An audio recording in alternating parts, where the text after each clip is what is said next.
Hey everybody, it's Coach Ken Rickerman with 5 Speed Running, and today's Transform Your Running video is called Kid Perfect Form. If you look at any young child, they have naturally correct form. It's simple, pure, efficient, relaxed, and free-flowing, where they just allow themselves to move. They don't know any different. They're just out there having fun, so it flows. So what we're going to do in this quick video is take a look at how a kid runs and use it as a model of sorts of what we need to look for in relearning how to run correctly. And that's the key word, relearn. Because the good news is everyone at one time or another knew how to run correctly without even knowing it. We just need to tap back into that natural form. And to help me out today, I'd like to introduce my 7-year-old son, Zach. This is Zach, and here he is in this first slide running tall. We've all heard that expression.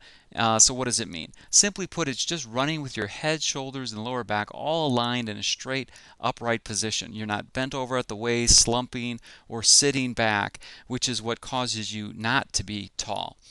Next, let's take a look at the 90-degree angle of Zach's arms. Now, Zach's taken no formal training from his dad. I won't do that to him.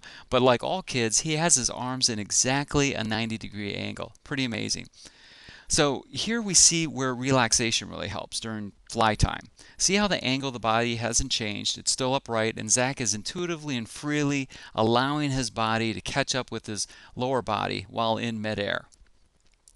Now here, as he's preparing to land, we see how the toes come up and the foot cocks. It's a little blurry, but that left foot is cocking up or dorsiflexing to prepare for the landing. Now the sooner this happens, the sooner the foot can return to the ground. Now why that's important is because we want to drop that foot directly under the center of gravity, as shown here. Notice how the knee is slightly bent and the posture remains upright. Landing under the center of gravity like this allows the leg to easily push through, keeping that momentum through the next stride. When someone heel strikes, that breaks that momentum. It also puts a lot of strain on the knees, and that's why one of the most important things about form is landing flat-footed under the center of gravity.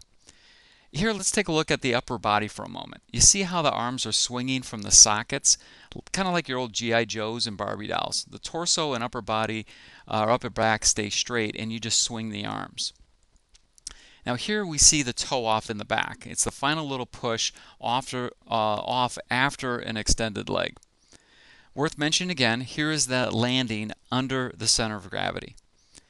Now, we've all heard the instruction kick in the back. In reality, the best form is not kicking in the back, but rather tucking. You can see here how the heel comes up towards the glutes, which makes for a much more efficient swing. We'll discuss this and all of these form points more in depth in future videos.